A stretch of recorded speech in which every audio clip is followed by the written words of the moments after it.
이야기의 단락이 아마 그 19절부터 이렇게 동그라미를 치고 있어서 거기서부터 시작되는 것이 맞겠다 이렇게 생각이 들어요.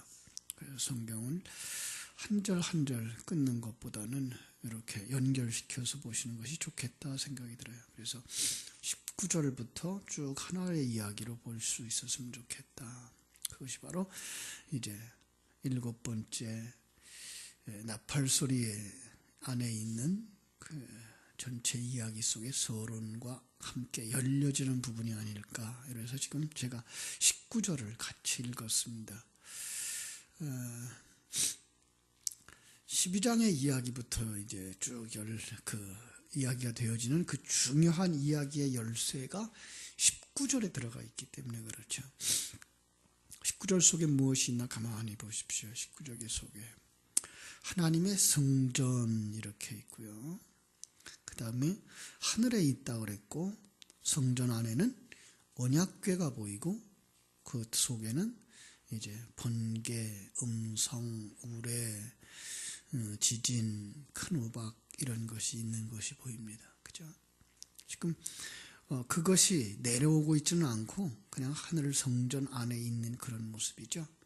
그래서 바로 그런 것들을 가만히 살펴봤으면 좋겠습니다. 여기 보니까 우레라고 되어 있어요. 이 과거 전에 있던 성경은 우레라고 되어 있었죠. 근데 그 표준어가 아니다 이런 얘기를 해서 이제 우레라고 이제 바꿨는데 그 속에 이제 있습니다. 하나님이 보여주는데 어디를 보여주죠? 하나님이 보여주는데 하늘에 있는, 그러니까 이 세상에 있는 얘기가 아니고 영적인 세계 이렇게 보시면 돼요. 하늘에 있다 그러면 우리는 그냥 저 하늘나라 높은 곳에 있는 그런 것만 생각하는데 그것보다는 영적인 세계에 대한 가르침, 영적인 세계 속에서 하나님의 성전이 열리니, 그래서 하나님의 성전. 자, 여기서도 이제 하나님의 성전 그러면 우리는 또 그 이후에나 있을 어떤 곳 혹은 하늘나라 멀리 있는 곳 그러죠. 그런데 우리는 우리가 알고 있는 바대로 너희가 하나님의 성전인 것과 하나님의 성령이 너희 안에 거하시는 것을 알지 못하느냐라는 말을 그대로 여기다 가지고 오면 우리가 하나님의 성전이고 우리 안에 언약궤가 있고 우리 안에 뭐가 있어요? 번개, 음성, 우레, 지진, 큰 우박이 있구나. 너희가 하나님의 성전인 것과 하나님의 성령이 너희 안에 거하는 것을 알지 못하느냐. 이 그림이에요. 이 그림을 제대로만 볼 수 있으면 그 후에 풀려지는, 그 후의 이야기도 아주 쉽게 풀려질 수가 있는 부분입니다. 이걸 그냥 그가 봤더니 하늘나라 꼭대기에 어떤 건물 같은 것이 보여지고 그 안에 언약궤가 있어지고 그 속에 이러저러한 물건들이 있었구나 보다는 하나님의 임재죠. 왜냐하면 구약 성경 속에서 쭉 또 설명해 주었던 이 번개, 음성, 우레, 지진, 큰 우박들이 뭘 상징하고 나오는가 하면 하나님의 임재를 상징하고 나와요. 그런 현상적인 자연적인 현상들에 대한 이야기를 지금 하고 있는 것이 아니고 구약 성경의 그런 단어들 속에다 담아주신 그 의미들을 가져다가 여기다 쓰고 있는 거예요. 구약의 이런 의미들, 천둥 번개 같은 것들이, 음성들이, 그것은 뭐가 다 하나님의 임재를 상징하는 현상들이거든요. 또 성경이 말하고 있는 구름, 그럴 때는 비를 가진 구름을 이야기해요. 그냥 비구름을 갖다 얘기할 때 구름이에요. 그 비구름은 뭐죠? 물을 가지고 있는 구름이에요. 물을 가지고 있는, 말씀을 가진 하나님의 임재, 이게 구름 이렇게 상징되어지고 있죠. 그래서 우리가 앞에서 봤던 8장에도 똑같은 이야기들이 있었죠. 8장 1절로 5절에 살짝 보면 8장 1절로 5절에도 그랬죠. 거기 보니까 기도를 나오고, 그죠? 4절만 볼게요. 4절, 5절. 향연이 성도의 기도와 함께 천사의 손으로부터 하나님 앞으로 올라가는지라. 천사가 향로를 가지고 제단에 불을 담아다가 땅에 쏟음에 우레와 음성과 번개와 지진이 나더라. 같은 의미거든요. 그런데 어떤 때 그런 상황이 벌어졌어요? 성도들의 기도와 그죠? 예수 그리스도의 기도가 하나로 뭉쳐서 응답으로 이루어질 때, 그럴 때에 우레의 음성 번개 지진이 났다. 그걸 또 누가복음 11장 13절로 연결시키면 구하는 자에게 좋은 것 주시지 않겠느냐고 마태복음 7장에서는 얘기했고, 여기서는 성령을 주시지 않겠느냐 이렇게 얘기를 했죠. 그 성령, 구하는 자들에게 주는 성령이 곧 반응이 일어나는 거죠. 어떤 반응이 일어나요? 성령이 일어나면 거기에 번개, 우레, 지진, 큰 우박이 나오는데 거기에 두 가지 반응. 성령이 임하면 생명은 성장하고 완성으로 달려가고, 죽은 것은 점점 부패해서 영원히 멸망하는 곳으로 던져지게 되는 것. 이것이 바로 비가 왔을 때에, 그죠? 생명이신 성령이 왔을 때에 이 땅에 일어나는 상황. 그 이야기를 지금 오늘 본문 앞에서 이제 보여주고, 그 상황을 본문 12장부터 14장까지, 어떤 면에서 이제 15장까지 설명을 하고 있는 거예요. 이야기를 하고 있는 거예요. 그 상황들을. 그러면 이제 성경은 조금 쉽게 풀려질 수가 있습니다. 그죠? 그랬더니, 그래서 그 성전 안에 보니까 또 하나 뭐가 있어요? 언약궤가 있더라. 그죠? 언약궤. 언약궤를 그 전체를 보면 그 궤 안에 뭐가 있죠? 십계명 돌비, 그리고 아론의 만나 항아리, 또 하나는 광야에서 있었던 만나 항아리, 그 다음에 아론의 싹났던 지팡이, 이것이 있죠. 그건 뭘 상징한다 그랬죠? 돌비, 만나 항아리, 싹났던 지팡이는 모두 다 죄인을 상징한다 그랬습니다. 하나님의 그 두 번째 돌비죠. 거기 들어가 있는 돌비는, 그 돌비를 보면서 생각해야 되는 것은, 첫 번째 돌비가 내려왔을 때 인간이 얼마나 우상 숭배하며 하나님조차도 우상으로 만들어내려고 하는 속성을 가졌는가. 그래서 죽을 수밖에 없는 자들. 만나, 하나님께서 양식을 내려주시면서 그 양식에다 뭘 담아주셨다고요? 양식을 담아주셨어요. 생명의 양식을 담아주셨어요. 생명의 양식을 먹지 못하고 그냥 껍질만 먹으면 그것은 죽는 자들. 그 광야에서 다 죽었어요. 그 다음에 하나님의 권위에 도전하는 쌍난 지팡이. 이건 바로 인간이 죄인이다라는 걸 보여주는 거예요. 우리다라는 거예요. 우리가 그런데 어떻게 그 지성소 안에 들어가죠? 그것이 바로 그 언약궤 위에 있는 시은소라는 거죠. 시은소. 타락한 인간, 마땅히 하나님 앞에 정죄받고 죽을 수밖에 없는 옛사람, 거기에 속해 있는 옛사람의 배경되는 세상, 그리고 사단이라고 하는 존재가 하나님의 성전에 어떻게 들어왔어요? 우리가 어떻게 하나님의 성전에 들어왔어요? 그것이 상징하고 있는 게 시은소. 그것은 바로 이제 법궤 위에 있는 장소죠. 시은소 앞뒤에는 그룹이 있고, 그죠? 그리고 그 위에는 항상 1년에 한 차례 대제사장이 제물의 피를 가지고 들어가야 되죠. 그래서 제물의 피, 대제사장의 사역이 필요한 곳, 바로 그걸로 말미암아서 그들에게 은혜가 입혀지고 그들이 그리스도의 의를 덧입은 자 되어져서 하나님 앞에 들어가는 거다라는 걸 상징하고 있는 거죠. 다시 말하면 예수 그리스도가 제물이 되어지고 예수 그리스도가 대제사장이 되어져서 히브리서 7장 27절에서나 9장 12절에서 말하는 것처럼 단번에 드려 더 이상 제물 잡을 필요가 없는 것. 그래서 더 이상 제물 잡지 마라. 그게가 사실은 6번째 계명, 살인하지 마라. 여기로 연결되어지는 겁니다. 더 이상 제물을 잡을 이유가 없습니다. 이걸 깨달아 알았으면 그 유대인들처럼 해마다 절기 때마다 양을 잡는 일을 하지 않는 겁니다. 바로 우리들이죠. 이제는 예수 그리스도가 우리 위해 죽었기 때문에 또다시 양을 잡을 이유가 없는 거죠.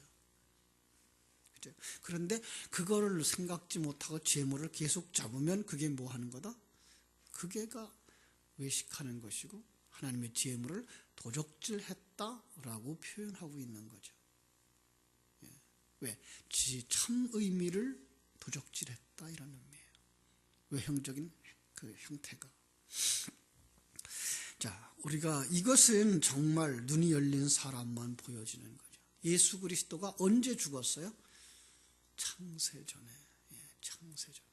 그래서 역사 속의 모든 사람들은 아담으로부터 시작해서 마지막 하나님의 백성으로 완성될 그 사람까지도 똑같은 예수 그리스도의 은혜, 그걸로 구원받는 거거든요.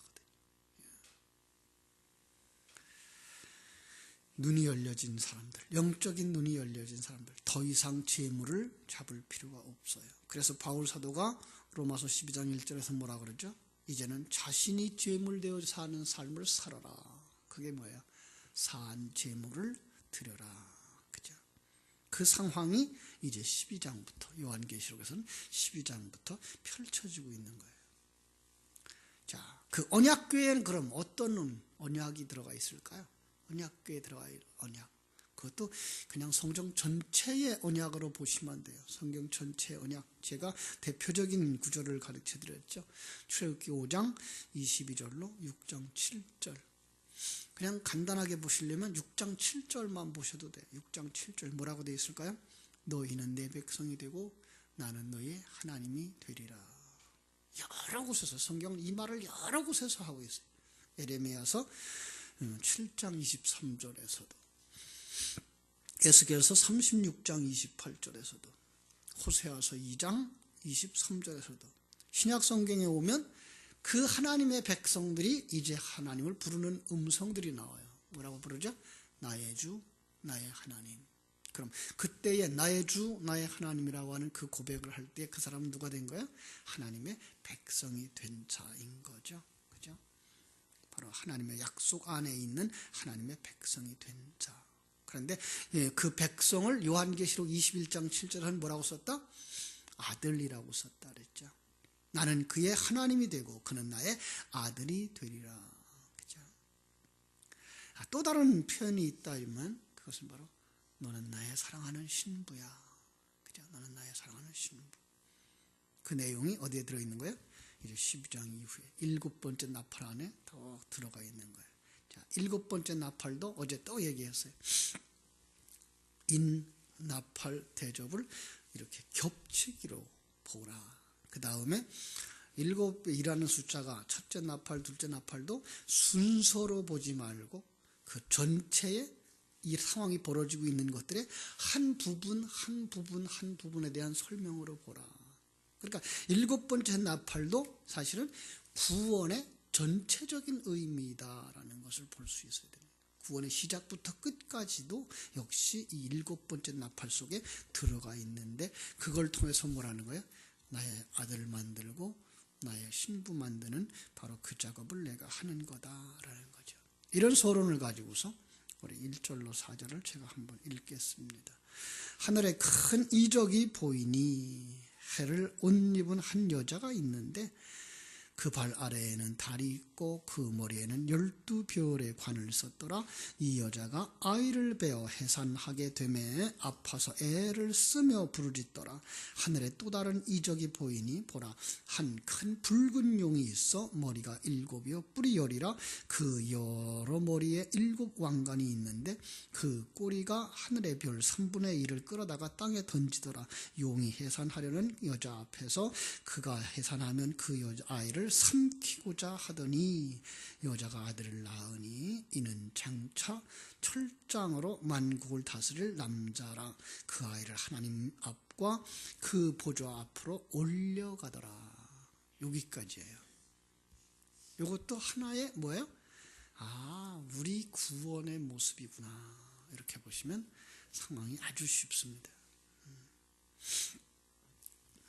여기 아이가 태어나는 이유, 아이가 태어나는 이유, 그것은 바로 이 땅에 아들이 없기 때문에, 어떤 면에서는 이거를 조금 더 우리가 그 큰 면에서 큰 면에서 보면은 이 구원이 필요한 세상에 그들의 구원을 위해서 오신 예수 그리스도. 왜냐하면 5절에서 그랬어요. 여자가 아들을 낳으니 이는 장차 철장으로 만국을 다스릴 남자. 시편 2편에 있는 말씀이죠. 시편 2편은 메시아시예요. 예수 그리스도로구나라는 걸 먼저 생각하셔요. 이건 다 알고 있어요. 그러면 그 예수 그리스도가 오심에 대한 이야기를 지금 하고 있는 거예요. 먼저 그것부터 생각해 보자고요. 그것은 바로 여러분과 나의 구원이 필요하기 때문에 하나님이 그 아들을 보내시려고 할 때에 아주 그걸 극렬하게 반대하는 존재가 있는 거죠. 하나님의 일은 생각지 아니하고 사람의 일만 생각하는 존재, 사단이죠.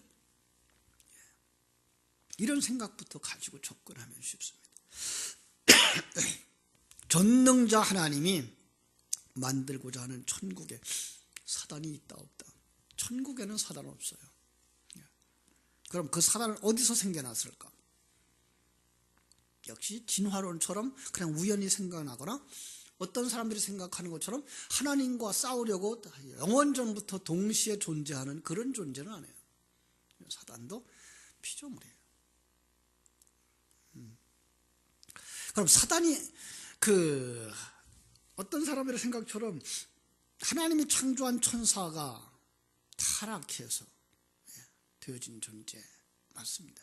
근데 어떤 사람들은 이때에 하나님이 만든 창세기 1장 1절에 아름다운 천지 만물이 한번 심판을 받아서 다 망가져고, 그래서 1장 1절과 1장 2절 사이에 하나님의 큰 심판이 있었다라고 보는 사람들도 있더라고요. 특별히 한국에서 오셨던 그 목사님이 그렇게 강한 얘기를 듣고선 참 위험하다. 그런데 그게가 예전부터 있었던 재창조설이라는 그 창조설의 그 서론이에요. 그래서 창세기 1장 1절과 2절을 끊어놓고 그 속에서 하나님이 천사들이 타락했을 때 그 한번 큰 심판이 있어서 다 뒤집어져 가지고 공허하고 혼돈하고 흑암이 깊음 있는 상태가 있는데 그들을 심판하려고, 그 천사들을 심판하려고 또 피조물을 인간을 만드셨다. 이런 이론을 가지고 나가면서 그분들이 주장했던 것 가운데는 천년왕국과 천국을 이제 분리시켜 놓고 보는 건데, 맞아요. 분리는 돼야 되는데 어떻게 분리하는가 하면은 어떤 나라든지 그 나라가 있으면 그 나라에 수도가 있지 않느냐. 서울, 우리나라 말하면 서울이죠. 수도가 있지 않느냐. 바로 그것과 같아. 그래서 천년왕국은 수도와 같은 지역이라서 거기에 못 들어가는 자는 천년 동안 그 천국의 행복을, 천년왕국의 행복을 못 보지 못하니까 슬피 울며 이를 간다. 그러면서 거기에 기하는 천년이고, 그 다음에 천년이 다 지나고 나면 그 천국이라고 하는 나라의 상황에서 누구나 다 똑같은 상황을 이제 누리면서 산다. 이런 식으로 얘기를 하는 거죠. 아니요. 그건 아주 만화 같은 얘기를 하고 있는 거죠.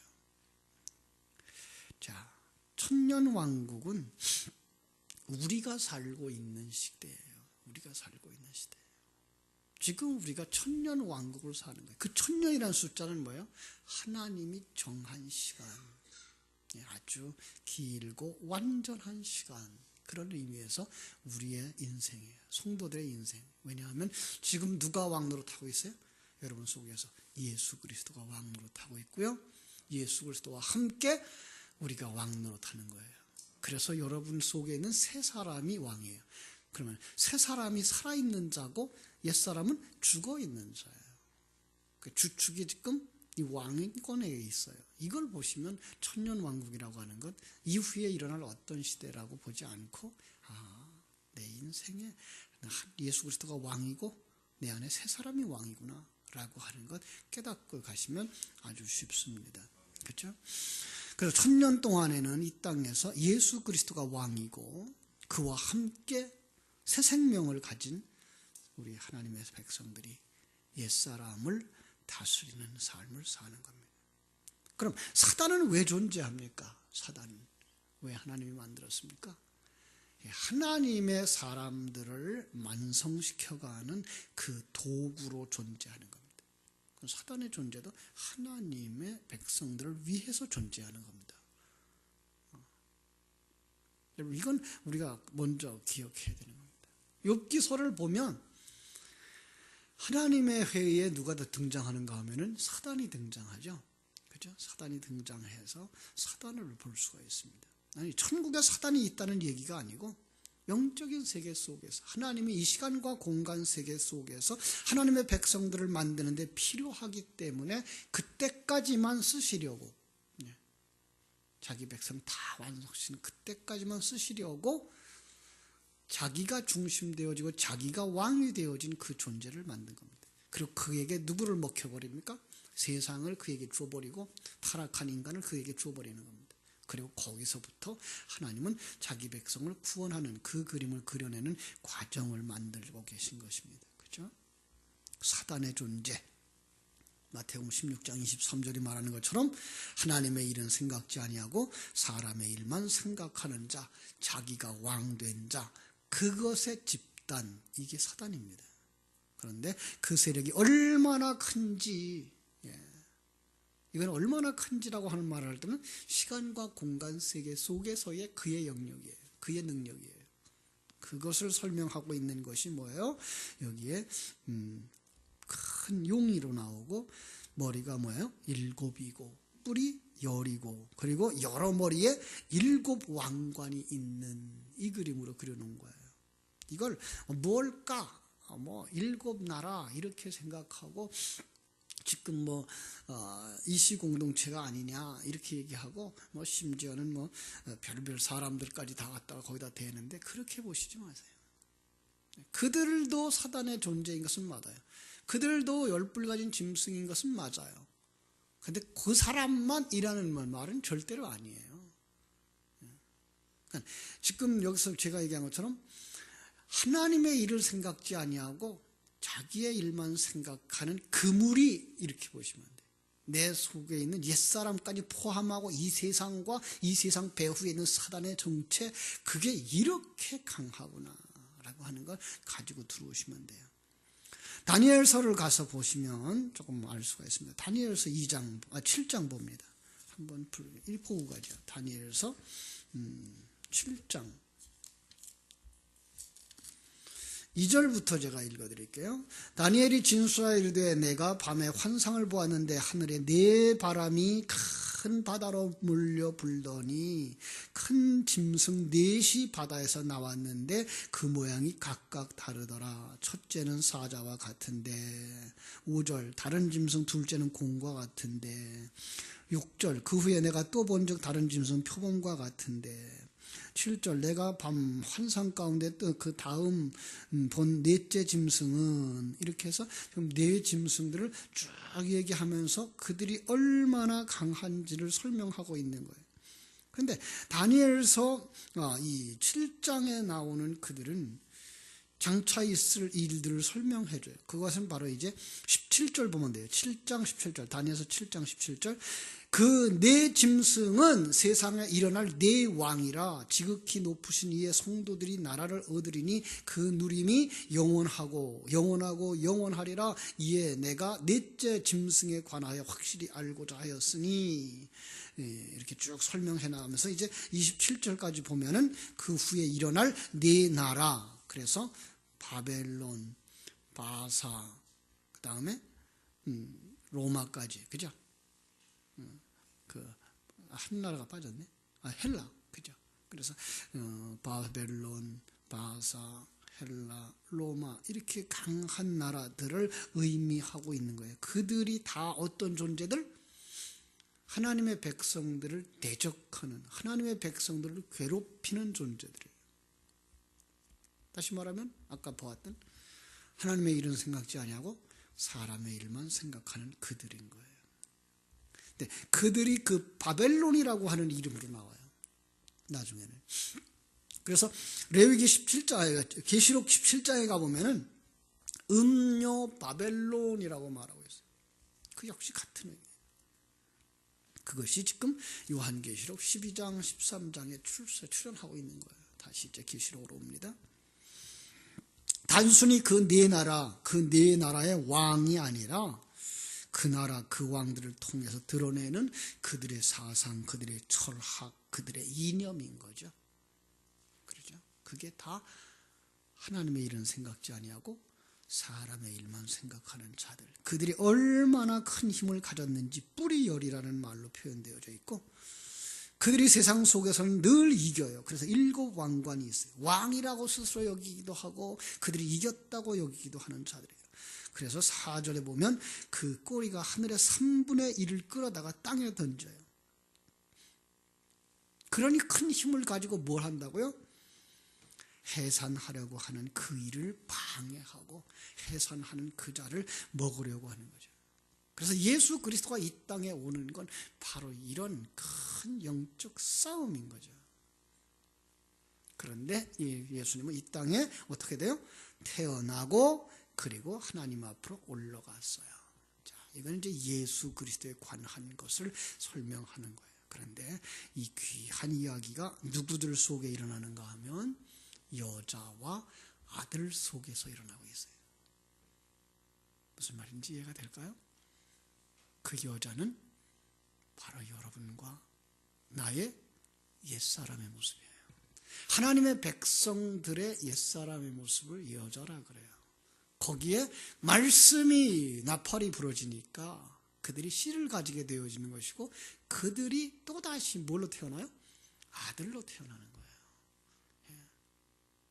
조금 복잡한 것 같습니다. 그냥 그렇게 이해를 하시면은, 이건 바로 그 아들이 태어나는 얘기는 과거에 있었던 예수 그리스도의 이 땅에 오셨다 가셨던 그 얘기만이 아니라 지금 내 안에서 아들로 태어나려고 하는 그 새 생명에 대하여서 사단이 얼마나 큰 힘을 가지고 방해하는가를 볼 수가 있는 거죠. 그렇죠?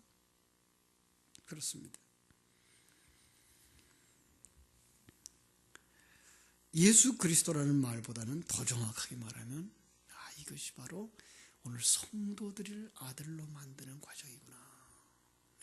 지금 여기 쭉 생각해 보세요. 다시 타락해서 어떤 상황이 되어졌어요? 타락해서 창세기 3장 15절에 우리는 사단에게 넘겨지고 사단에게 먹혀졌어요. 근데 창세기 3장 15절에 예수 그리스도 여자의 후손이 와서, 그가 뭘로 와요? 씨로 와요. 그가 씨로 와요, 이 땅에.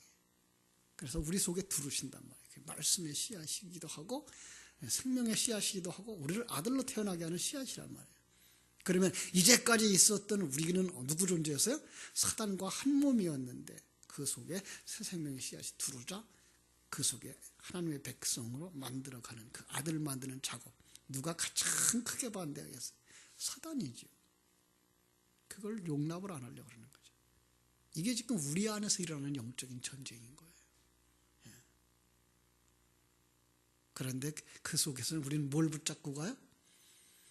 오늘 19절의 말씀, 언약을 붙잡고 가는 거예요.